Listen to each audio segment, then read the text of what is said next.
A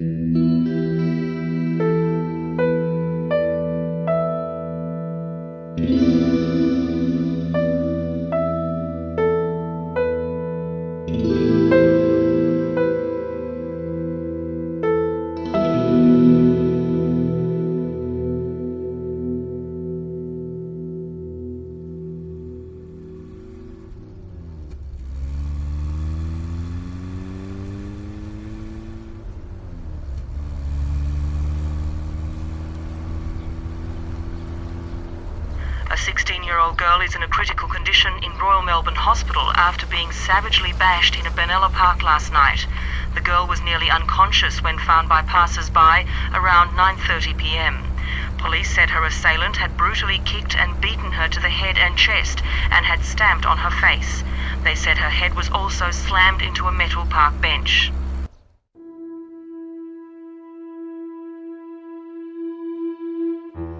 Ange was a very bubbly little girl, very intelligent, very independent, loved hanging out with her friends. Oh, she's just beautiful. Angela was a typical young girl, and she was very intelligent, absolutely full of life. Yeah, she was very sports orientated. She represented her town in basketball, played netball, broke records as a high jumper at school. She was just going to make a real go of her life, and you could see it. She had a lot of plans, and she had the personality that could take her anywhere she wanted to go.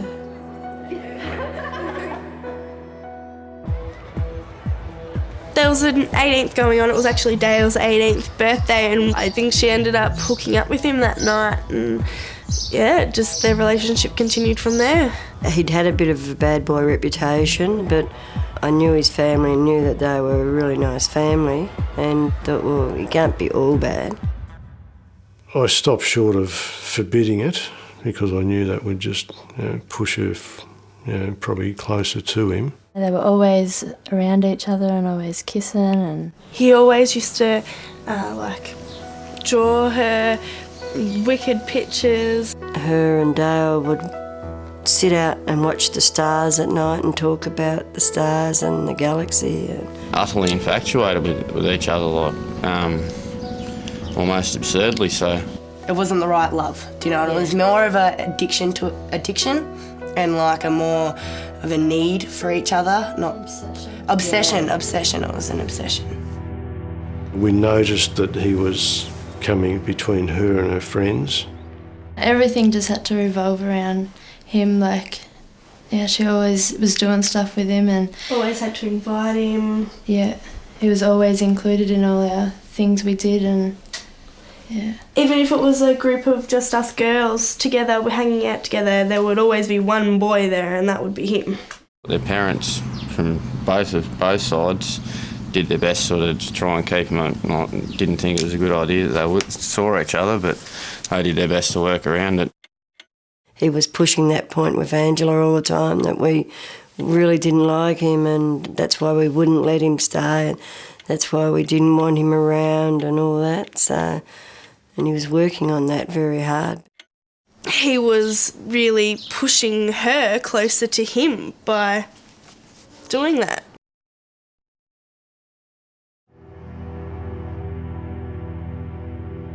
The first sign we got was that he verbally abused her.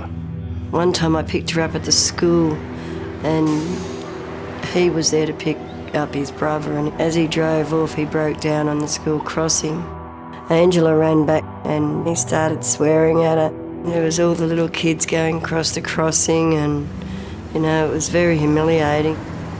She was abused again up the street verbally a few months later.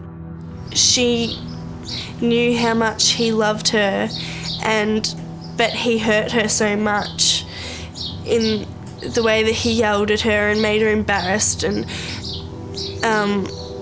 would, hurt her. He'd con her back around to going out with him.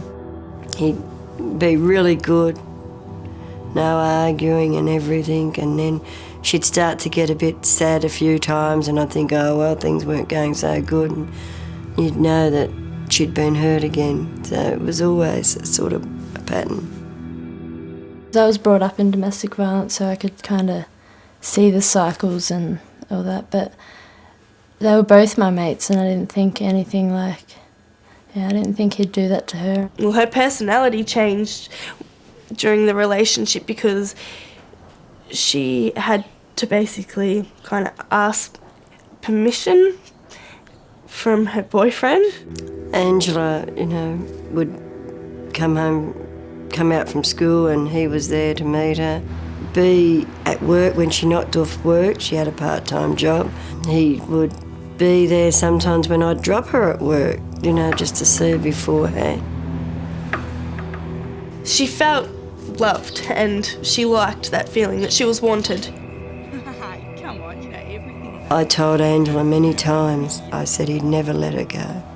I think she would have been too worried about leaving him, the trouble she would have had if she'd found someone else. He had threatened her with suicide. He'd kill himself if she went away. He wouldn't be able to handle it. Because he wasn't a dumb boy, he was very smart. And he knew what he was doing.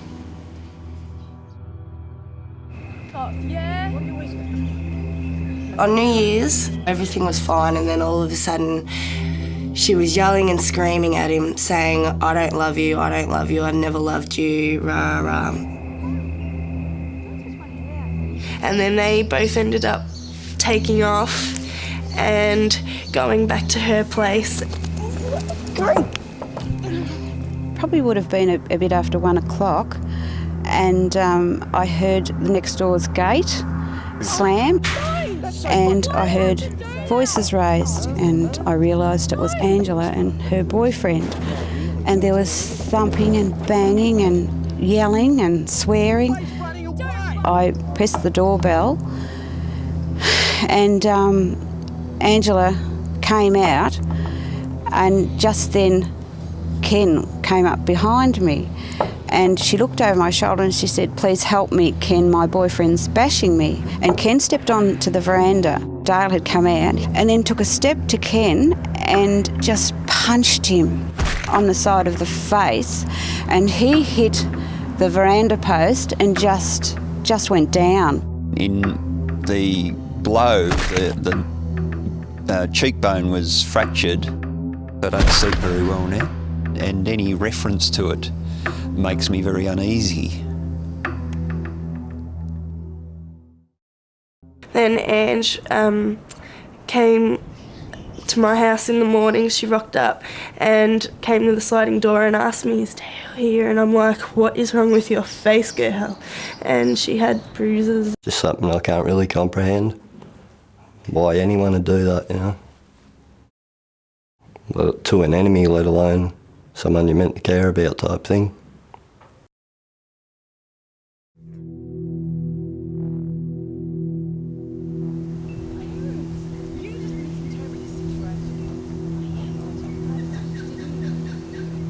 I was actually supposed to meet up with Ange that night, and I didn't, and I didn't even end up ringing her because I just didn't want, I knew that it was only going to be her and Dale, so I didn't go and hang out with them.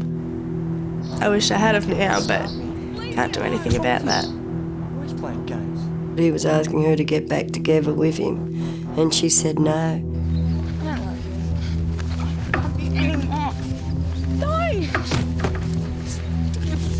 He belted her head against a steel bench, and he tried to strangle her. He kicked her in the head, he kicked her in the ear.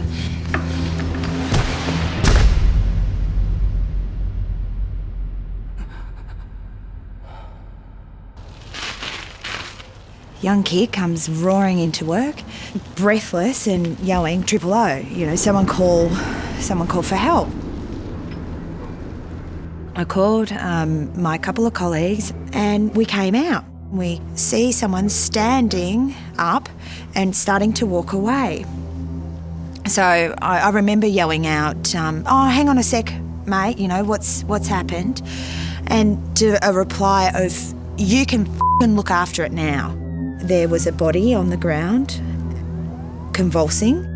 And then started to see the blood coming out of her ear. Her hair was a mess. Her face was like blown up.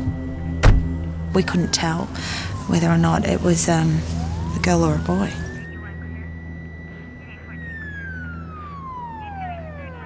We thought she was going to die.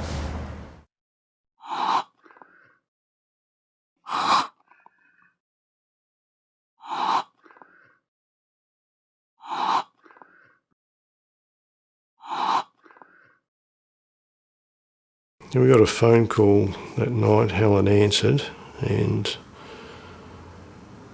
was only a few seconds into the phone call that I knew something was terribly wrong, and Helen just more or less dropped the phone and handed it to me.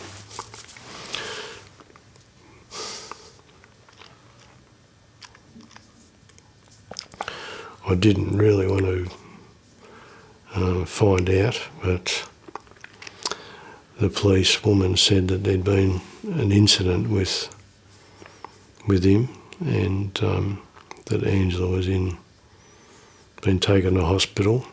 And then Ian and myself and our son Glenn went to Wangaratta to see what possibly could have happened to Angela. We had to wait in the waiting room for a while, and why they tried to revive her and keep her alive and stabilise her so they could helicopter her to Melbourne. Her head was huge. It was just swollen so much. Her neck and shoulders, it looked like she'd been in a major car accident. She was just bruised and bloodied. She had a fractured skull. We were told in ICU that the back of her skull was like jelly, and I found out later that he'd repeatedly bashed her head on a steel bench, and then while she was unconscious jumped on her face and snapped her jaw with such force that the nurse had never seen it done before. So she was lying with her face on the ground and snapped her jaw across here. We saw that there was a circle on her face that was from his shoe where he'd stomped on her face. I just can't handle what happened to my girl that night, and I try to think of it as someone else, not as my girl, because it's too painful. It was so heart-wrenching to see her like this and to think that he said he loved her and he'd do this to her.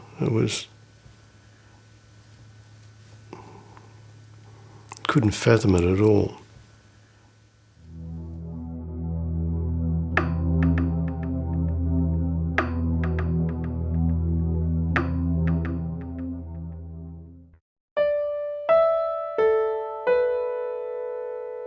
Ange has been such a fighter through this. Initially she was unconscious with absolutely no response for 3 weeks. For about 5 months her eyes were open but there was no one there. Then she was going through horrific pain. It was heart-wrenching to see her hoisted up in a sling to stand up and scream with pain.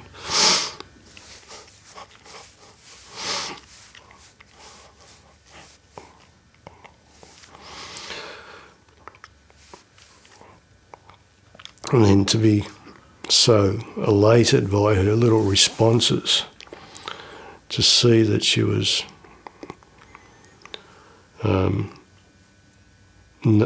recognising us. She's had to learn to talk and walk and do all those things again, so she's come a long way and she's really getting there, but it's a really long struggle. I'm proud of her. She's worked so hard.